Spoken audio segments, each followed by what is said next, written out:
This video might be a little strange for some of you, but I want to paint an accurate picture of these next MS facts for you. Welcome to the mind of an MS patient. Sorry, I had to.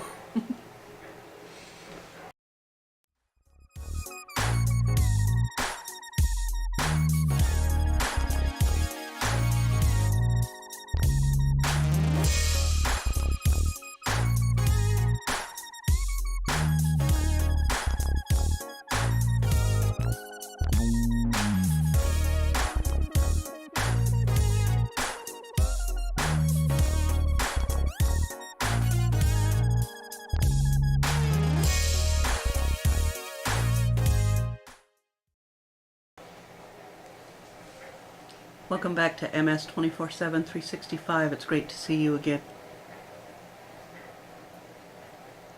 I know I said this was going to be unedited and raw, but I just want to let you know that I did write down some bullet points that I want to make sure I cover.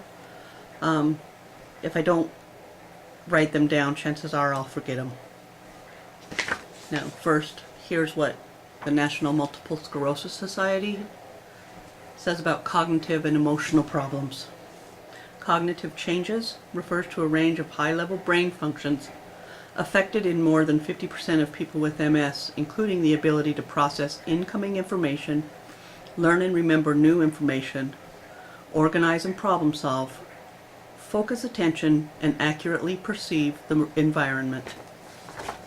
Emotional changes can be a reaction to the stresses of living with MS, as well as the result of neurological and immune changes. Significant depression, mood swings, irritability, and episodes of uncontrollable laughing and crying pose significant challenges for people with MS and their families. Depression. Studies have suggested that clinical depression, the severest form of depression, is among the most common symptoms of MS. It is more common among people with MS than it is in the general population, or in persons with many other chronic disabling conditions. It can be a result of the disease process itself or triggered by the challenges of dealing with MS. So I want to talk to you today about my mind. I wanted to do this raw and unedited because I don't want to be able to go in and cut out when my mind stops or when I can't find the word I want, because that's one of the things that happens is that I'll be having a conversation with somebody and I'll know what I want to say, but the exact word I want is just on this side and it's not on my tongue. And so sometimes I can't completely form my thoughts or share what I'm actually feeling. It can be frustrating and it can be uncomfortable. One of the first times I ever noticed it, and I'll tell you that my husband and I refer to these, or we used to, as broom moments, because I was straightening up the kitchen and I wanted to sweep. And I wanted him to hand me the broom, but I couldn't remember what it was called. I couldn't remember the name, broom. And so I stood there for like 5 minutes going, can you hand me the,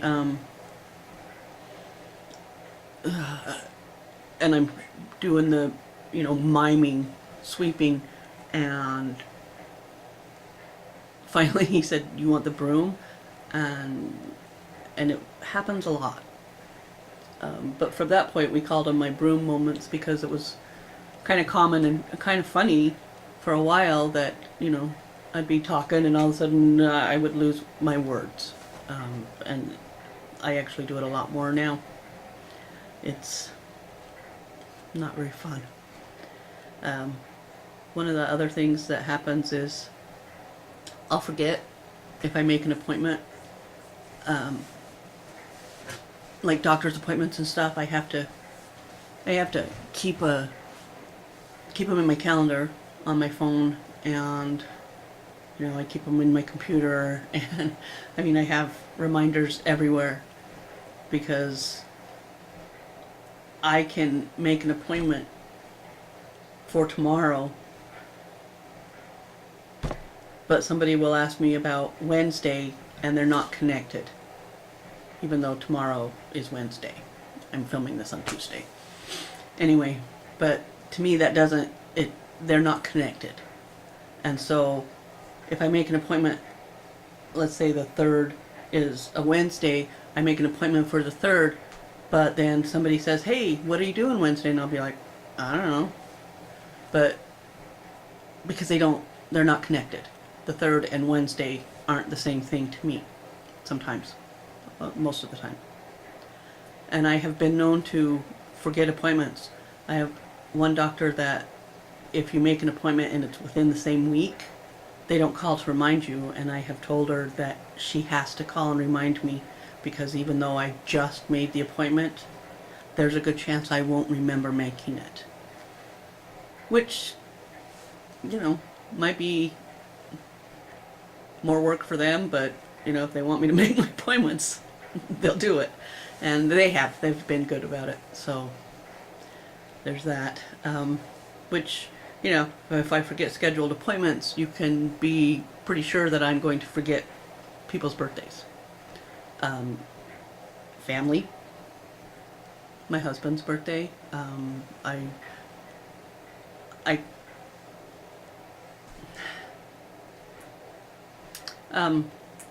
can even forget my children's birthdays. Like half the time I can't tell you what year my kids were born. I'm pretty good with the days. They're, month and day, but years? Nah, not always. Not always gonna know that. I don't really like the way this camera is. Let's see if we can fix this a little bit.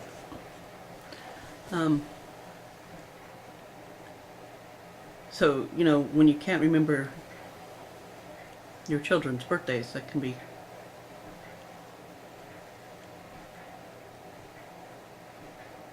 I don't know how old my kids are.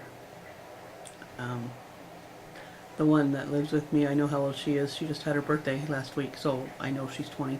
But she lives with me, and,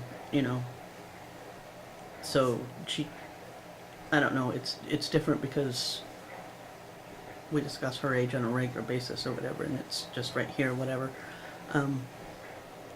So I seem to know hers, but, the kids that I don't see all the time, I couldn't tell you. I know what year my oldest one was born in, but I don't know how old she is. How old, and so because I know what year she was born in, I could figure out what year my son was born in, and that kind of thing. And my husband has a tattoo of his oldest daughter on his arm, so I can see that in my head sometimes and figure out what year she was born, but I don't know how old they are.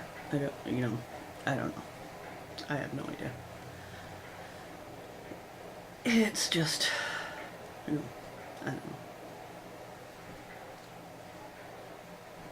This is why I wanted to do it unedited, because I'll stumble around and not make much sense.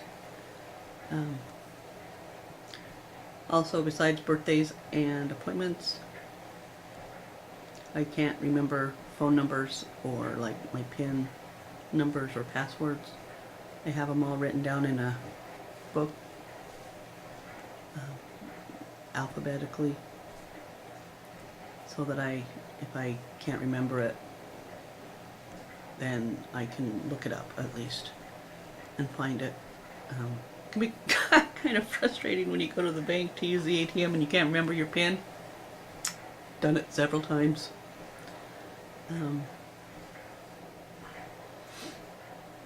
One of the hardest ones that I deal with is names. I can't remember names. It's like I know the name. It's like I know your name, but it won't my brain won't form it or something. And the worst ones is when that does that with people that are in my house, my husband or my kids or my dog, you know, or my pets.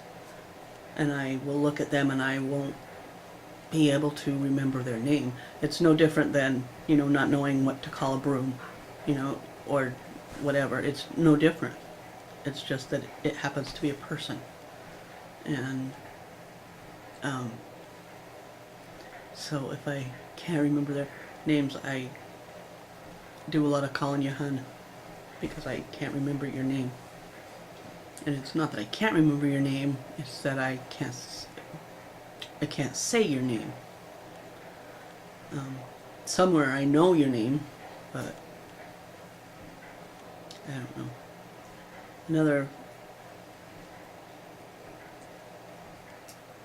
It's just another one of those not being able to pull it forward. You know, I can't find the word, and it doesn't matter what it is, if it's somebody's name or the name of an item or, you know, or whatever. I can't pull it forward.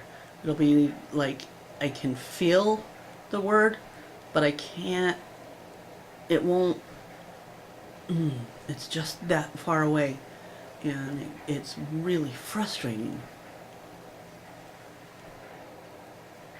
Sometimes also I can forget how to do things. My husband and daughter follow me around regularly, making sure I've turned off the oven or stove when I'm cooking, because I'll forget to do that. I can go to change the sheets on the bed and not remember how to put sheets on a bed. One time I did that and I really was frustrated, and I seriously considered throwing the laundry basket full of sheets out the bedroom window. One of the reasons I have relinquished my license is because I would go to the grocery store, and where I live is a relatively small community, and so the parking lot at our grocery store isn't very large, and I would come out and I wouldn't know where my car is. And recently I have noticed when my husband and I have gone someplace and we come home, especially if it's dark, and we left when it was light, I won't recognize our house. It's like I don't recognize my house. I don't know how else to say that. For the most part, since I got MS, I had a hard time with rearview mirrors when I was driving. I seldom used my rearview mirror because to me it was just absolutely worthless information. I would have to, you know, besides the fact that my eyes would be weird, so I have to turn my head to look and stuff. I couldn't use the rearview mirror because it confused me. My brain can't flip it, so I couldn't use a rearview mirror. But you know, when you come out of a grocery store to a parking lot that's not very large and you can't find your car, remember where you parked your car. You know, a lot of people will say, "Oh, I forget where I parked my car all the time." Yeah, well, our parking lot here that I'm talking about is probably 5 rows and maybe 20 vehicle spaces deep, that you can see all of it when you come out of the store.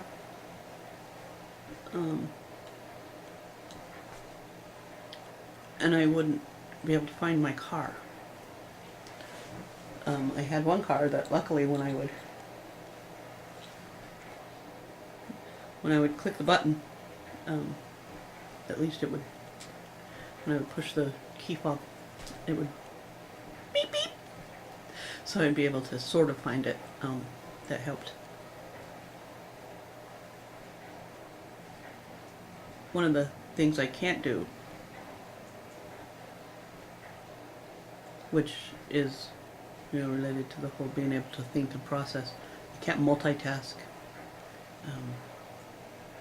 So while I might want to be able to, I might want to be able to, do the dishes or even watch TV and do this, or watch TV and crochet, or read a book and cook dinner, listen to an audiobook and cook dinner. I can't do that because it gets too much information all at once.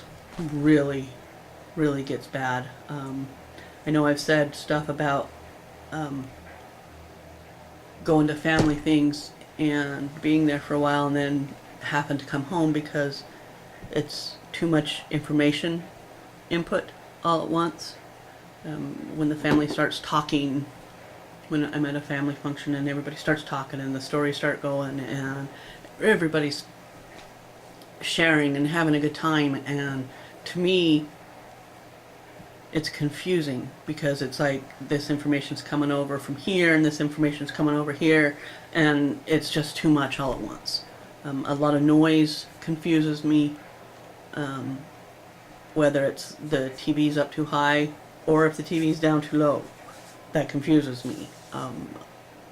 If there's like 6 people around me and they're all talking, or even just chatting, whatever, it is very frustrating to me. Sitting in a waiting room for at the doctor's office, if people are talking, I can't. It gets really confusing and frustrating.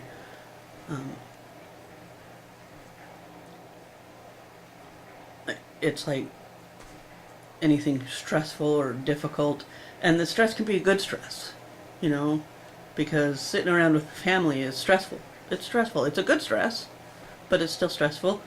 And to me, that's something that it's hard for me to do for very long because it's just too much information coming at me all at once, and I just can't do it. Going to the supermarket, even with the music playing and people talking around me, the sounds of the cart wheels, the wheels on the carts making that noise that they make, it's too much. I can't do that. One of the other things that happens is I will have unexplained mood swings. I can be perfectly happy and then all of a sudden, boom, I'm irritated. I get easily frustrated and annoyed by things that wouldn't normally annoy me. I know, and I know he knows it, but my husband can be doing something that normally would be perfectly fine, and all of a sudden it's like, oh, that something will click in me, and it's like I can't take it. It's like no, not today, but it can be. I can get frustrated and annoyed. Or we can be, I know we have been, go for a ride, or we'll go hang out somewhere, or we'll go to the mall, and having a great day, and all of a sudden, it's like, boom, everything's just gone. All of a sudden, I have no emotions. I'll be staring off into space and I'll feel nothing. And it's not that I don't care. It's just that it's like all of a sudden my emotions just say, well, okay, we've done enough. We've had enough. You know, I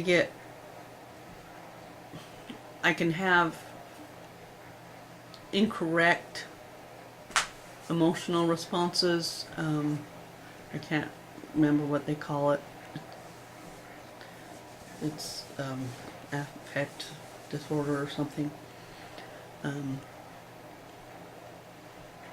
Where like when I should be sad, I'll giggle, or if I'm angry, I'll, you know, I'll laugh, or, you know, or I'll go apathetic when I should be emotionally charged, and or I can cry for no reason. I'll just be sitting here and just start crying. A lot of times it happens when I haven't been feeling well, and my husband will walk in the house. I'll just start crying because I think it's just my body just has had it for so long, has just, you know, it's just been a rough day or whatever, and so I'll just start crying. But sometimes I'll just cry for no reason. I won't even know why. I won't feel sad or frustrated or angry or anything. I'll just start crying. I don't think I forgot. Let me just look through my stuff and make sure I haven't.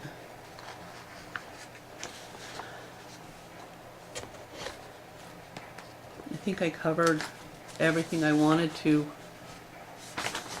So, I don't want this to be too awful long.